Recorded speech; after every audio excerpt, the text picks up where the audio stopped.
Quality, in-depth, local coverage. This is your station, Newsnight on the Patriot.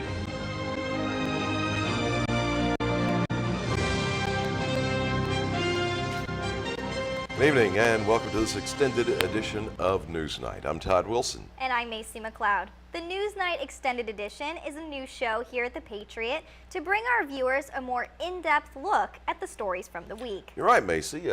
As we go through time, we want to flesh out a little more details from the stories we cover because some of these issues deserve a little more attention than a couple of minutes. Absolutely. Well, to start off, we have our resident Robins Air Force Base expert, Patriot reporter John Birdsong, here with us. And John, I hear some big things are possibly going to be happening with Robins in the next couple months.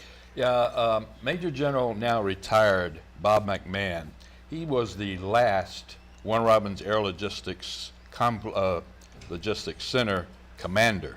It is now a complex. Well, once he retired, the 21st Century Partnership, which is, of course, the big organization that supports Robins, hired him as the first president and CEO. So once he was hired, he's been going through a kind of a getting used to being there and finding out more facts. But his experience as a commander, and also now with the 21st Century Partnership, is going to allow him to know more about what's going on concerning Robins. So what he did was invite a small group of community leaders, clergy, and mental health experts to come and get kind of a briefing on what sequestration is going to possibly have a very big impact on Robins Air Force Base. And once he gave all the facts and figures that he knew about at that time, it's kind of frightening. So let's take a look at the package. Bob McMahon, President and CEO of the 21st Century Partnership, the organization that supports Robins Air Force Base, gave a briefing today to commissioners and other community leaders right here in the Arch Gallery of the Museum of Aviation about what could happen with sequestration. Ladies and gentlemen, good afternoon. For those of you who I may not know, I'm Bob McMahon. I'm the President and CEO of the 21st Century Partnership. We have said and continue to say that the number one national threat today is not China. It is not Al-Qaeda or the Taliban in Afghanistan, but the number one national security threat that we face today in our nation is our current budget crisis and our inability as a nation to balance revenues and our spending. What is absolutely essential to remember is that there are people, Americans, federal employees, who will be adversely affected if our President and our Congress cannot do what it is that we've asked them to do. And in a community such as ours with 15,000 civilian employees just at Robins, not including all of the other employees, federal employees throughout our community, the impact of that, if a solution is not reached, can be significant. Let's talk about the individual, those that work at Robins Air Force Base. If you are one of those that would be impacted,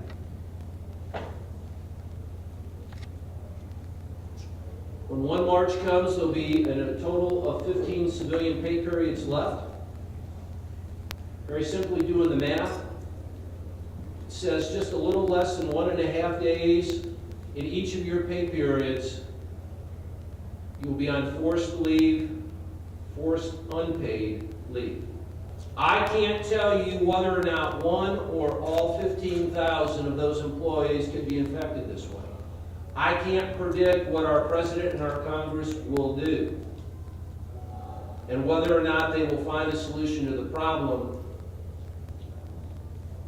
But I believe it is my responsibility to share with this community that which I understand today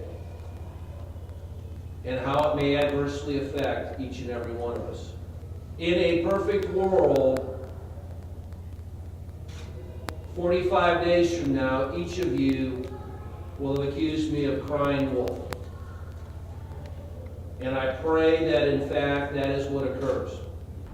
I'm John Birdsong for The Patriot. A very serious situation there, John. And I know just this week, mayors from all the surrounding cities here around the base put together more or less a letter of support in advance should sequestration occur. Yeah. The thing, though, at the end of the meeting and after the media were talking to the different people there, especially like retired Major General Ron Smith, who was with the 21st Century Partnership and a past commander with the base. Well, he and a couple other guys said, yeah, he thought sequestration was going to happen. So in your professional opinion, you believe it's definitely a valid possibility? I would, that's way above my pay grade. Well, in the long-term thinking, what would be worst, sequestration or BRAC? I think sequestration, because you have to remember that when sequestration takes place, this is on top of the $468 billion that the Defense Department and Air Force has to already cut. So with all those cuts plus that, yeah, I think Robbins would probably get through a BRAC, but I don't know how they're going to come up with getting through this sequestration. Something we'll have to pay a lot of attention to coming up in the very near future. Hopefully the smarter minds will prevail up in Washington. We'll talk more about local politics coming up as I had a sit down with Macon Mayor Robert Rickert. It's coming up after this.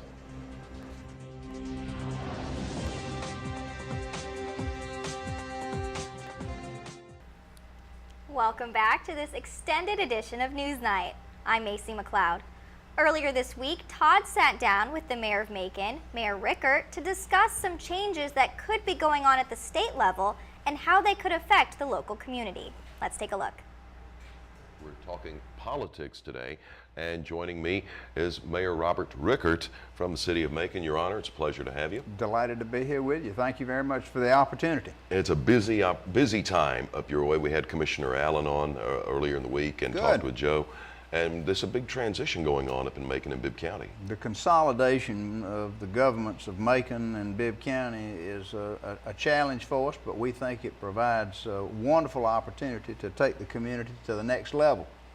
And of course, it ties in with the growth of the region. And a thing came up in the state Senate just this week where Senator Staten proposed several measures in the Senate that are now being considered. One would cause all elections to be nonpartisan? Or most elections to be, certainly all those on the local level to be nonpartisan. Part of the frustration that people have had in Macon with partisan elections is they're not able to vote on every race. Mm-hmm. Typically there'll be a race, for example, for sheriff in the Democratic primary, but then there'll be a race for the county commission chairman in the Republican primary. And people can't vote in both. And so they either have to decide, well, I'll vote in the sheriff's race and forego the commission chairman's race, or I'll vote in the committee and forego. They don't like that. They don't like being, and it really doesn't make a lot of sense, especially when we have open primaries. Mm-hmm. Open primaries mean you don't have to be a card-carrying Democrat to vote in the Democratic primary, nor do you have to be a card-carrying Republican to vote in the Republican primary. You just walk in and say, I think this year I'll vote in the Republican primary. Next year, there's no impediment to saying, I think this year I'll vote in the Democratic primary. So when you've got an open primary system, it just kind of further frustrates the purpose and makes people angry that they can't vote in every election. So going to nonpartisan elections favors that. It also saves money, because then you typically have one election with a runoff as opposed to three, or maybe even four, conceivably four, where you have a primary runoff, then a general election, and if there's a third party, you could even have a runoff in the general election. Well, it should eliminate at least some confusion and maybe increase voter turnout. You would certainly hope so. That's absolutely right. And I'm in favor of nonpartisan elections. What makes this more of a difficult situation is that partisan elections were part of the trade-off and the quote-unquote deal when we got together on consolidation and what the legislature put in. One group wanted partisan elections, and that was the trade-off. The other group wanted the sheriff as the top law enforcement official countywide. So they ended up with that sort of trade-off. Well, now we're changing the partisan election, so the timing is more the issue than the issue itself. It's just the timing of when it's coming up. Because that will build some confusion for, well, the folks at the Board of Elections. It is interesting to have a nonpartisan ballot at the bottom of a partisan ballot. So sometimes whether you vote in the Democratic or the Republican, because some offices are going to continue to be partisan, state level offices. So if you have your nonpartisan election, it just appears on the bottom of both ballots. If you go and vote in the Democratic primary, then like the judges, that's typically the way we've been electing judges recently, because they're nonpartisan. They just appear at the bottom of both partisan primary ballots. So that's probably the way it's going to work out, but as you say, it can cause confusion.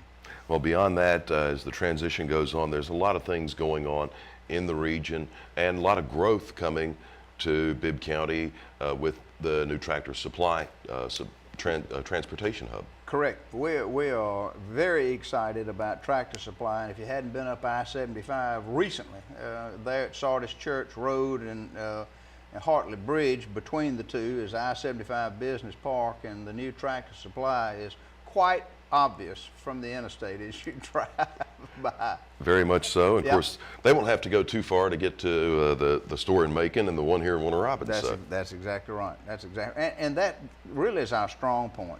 We are strategically located in the center of the state with magnificent highway connections of I-75 and I-16, plus the Fall Line Freeway and trying to complete it. So strategically located, good proximity to Atlanta and Hartsfield, and yet we're far enough away to have our own unique sense of identity and sense of place that people love.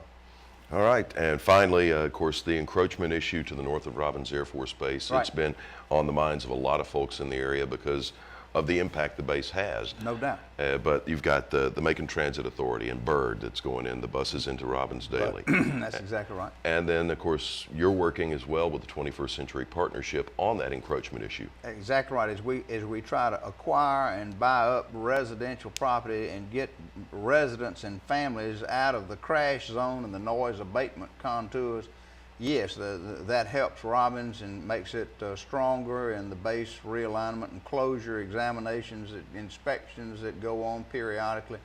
So I'm glad that we can work together as a region. Now, I think only when we work together as a region are we going to be effective in confronting a lot of the problems that address us, that they just don't work well, looking at them in a individual. Clean air. The Middle Georgia Clean Air Coalition is an excellent example, because people understand that the wind doesn't particularly care where your city limit line is or your county limit line is. Clean water and watershed, another that defies these little imaginary lines on the ground that we refer to as city limit lines and that divide us. But transportation issues, workforce issues, higher education, the recent consolidation or merger of Macon State College and Middle Georgia College into the Middle Georgia State College is going to give us 5 campuses, one in Eastman, one in Cochran, one in Dublin, one in Warner Robins, and one in Macon. 5 campuses, 10,000 students in a single institution that we hope within the next couple of years will reach university status. That's good for everybody in the region. And if you don't understand that, I'm sorry. But that's good for everybody in the region. To have the University of Middle Georgia would be a huge benefit. And you do that by working regionally, and it'll pull us together. So higher education, transportation, clean water, clean workforce, and of course, obviously, where you've got a regional complex like Robins Air Force Base, that takes regional support to keep it productive, to keep it front and center, and to benefit all of us. Well, thank you, Todd. That interview is certainly enlightening about all the stuff going on in our community and in the state. Well, you know, it's so many variables, but each community in the region, we all have ties to each other. And because, you know, so many people that are civilians that are employed at Robins Air Force Base. They don't just live here in Houston County. Yeah, a lot of them do, but then you've got a lot that live in Bibb County, Peach, Twiggs, Jones, Monroe. All these surrounding counties have people that live in the area, but they might work here in Warner Robins. They might come here to eat or for entertainment, or they might go to Macon for entertainment. So we need to think regionally. Absolutely. And that was one thing that I was impressed with the thoughts earlier this week from Commissioner Joe Allen, who was here, and from Mayor Rickert. He's got some good ideas, and of course the support is there. As I was talking with John about the mayors in Middle Georgia all teaming up to write a letter of support saying, yes, we're aware that sequestration could occur, but we are all on board and are ready to do something in that event to try and maintain our support and increase it if we can. All right, well, thank you for that interview, Todd. And also coming up, we have sports with Brandon. We're going to chat a little bit about the Super Bowl, and then Allison is going to tell us a little bit about all those thunderstorms going on last night, tornadoes, and all that was going on. She's going to kind of fill us in on everything we missed during the week about that. So that's all coming up after the break. Stick around. Welcome back to this extended edition of Newsnight. So let's take it over to weather here with Allison Boutwell. It was some pretty crazy weather just last night with all the tornadoes and winds and rain, and what's all been going on with that? You're not kidding. Last night we brought you news of a tornado that hit Adairsville, a town just 2 hours and 40 minutes from here up I-75 and Georgia 140. There was at least 100 cars flipped on I-75 near exit 306, as we told you last night per the Atlanta Journal-Constitution. In addition, Atlanta received some flooding, as this photo by Brad Sparks shows. The Associated Press reports that the death toll for Georgia, fortunately, is only one person, a man in Adairsville. According to an Instagram photo by Craig Glushy, the man's dog was rescued after his death. Another man's life was lost in one of Tennessee's 8 tornadoes that reached 115 miles per hour, according to the Huffington Post. Both deaths were due to a fallen tree on the building where they were sheltered. Governor Nathan Deal declared a state of emergency yesterday, and Adairsville had a curfew of dusk to protect its members. The newest numbers are that 12,400 people were stripped of electricity in Georgia, according to NBC News. NBC also reported that the total of 13 tornadoes touched down in the nation yesterday, so not just in Georgia and Tennessee. According to the Huffington Post, quote, the severe weather was caused by unseasonably warm winds from the south colliding with cold air from Canada, the Weather Channel's Chad Burke said. It's not a normal pattern for this time of year, end quote. According to NOAA, you know when a tornado has occurred when you see dust and debris flying up from the ground. So very simple definition there for you, at least a clue. As we get closer to tornado season, I'll share with you on how you can tell when a tornado is about to occur. You know, as serious as we do get towards spring and the threat of tornadoes becomes more commonplace, you don't normally see stuff like that in January. No, it's definitely later. I think it starts in March for the South. So it's not normal conditions for right now. Well, we dodged a bullet yesterday. I happened to be one of those customers who was without power. I got home last night and I was one of them.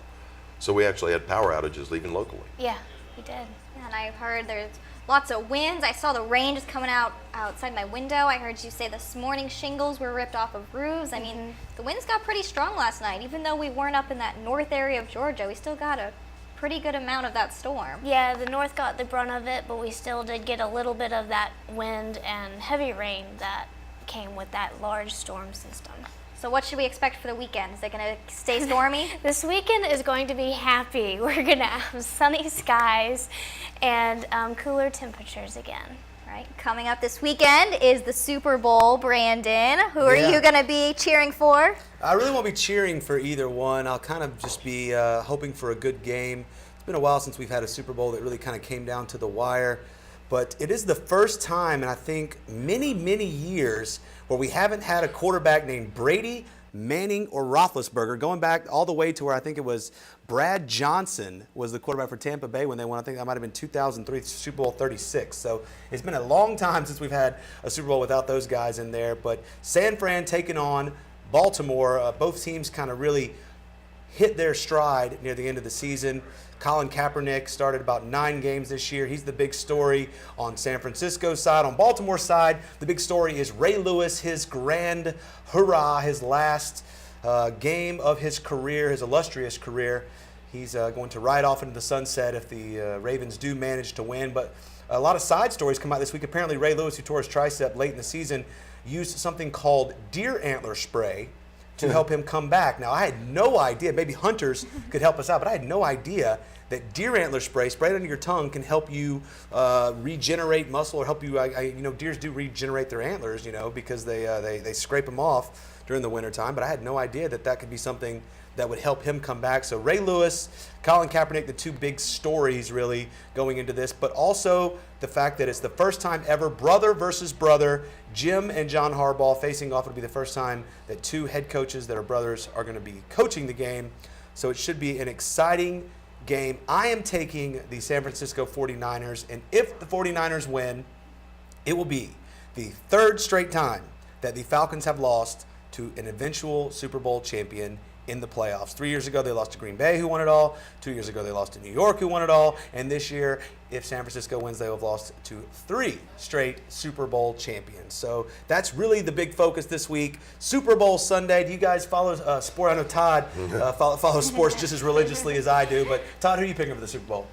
The commercials. I don't care because I think the Falcons got robbed. The Falcons should be there against the Ravens. I don't care for Ray Lewis. You talked about the deer spray. Vijay Singh on the PGA Tour came out this week and admitted he had used deer antler spray. But it didn't help his game that much. He hadn't won a PGA tournament event in a while. No, tips hat to Tiger Woods, who picked up the big win last weekend at Torrey Pines. But yeah, Vijay Singh violating PGA Tour rules because apparently that deer antler spray is considered a PED, as it's almost similar to human growth hormone. You know, I got a bad knee. I'm thinking about maybe getting me some deer antler spray, maybe help out my trick knee, you know, with this bad weather, Allison, that's been coming around. My knee started hurting. I'm going to give me some deer antler spray. Cold antler is not fun for the bones, I can tell you that. It's the barometric pressure. When it goes down, it can, you know, makes the condensing of it, and it really hurts the joints and the knees. So good thing about Super Bowl Sunday and winter sports in general is that the weather doesn't impact the sports because everything in the winter is played indoors. That's right. Looking forward to next week, signing day. That's National right, Wednesday. Signing day. So yeah, lots big to Wednesday. look forward to there. Georgia Tech, Mercer. Georgia Southern, Mercer, everybody going to find out where they're going. Craig and I will actually be talking about that on Friday. Don't know when this is going to air, but you know, we'll be talking about that Friday. All right, well, thanks for joining us on this extended edition of Newsnight. I'm Macy McLeod. And from all of us here on the Ashley Home Store set, I'm Todd Wilson. Have a great evening.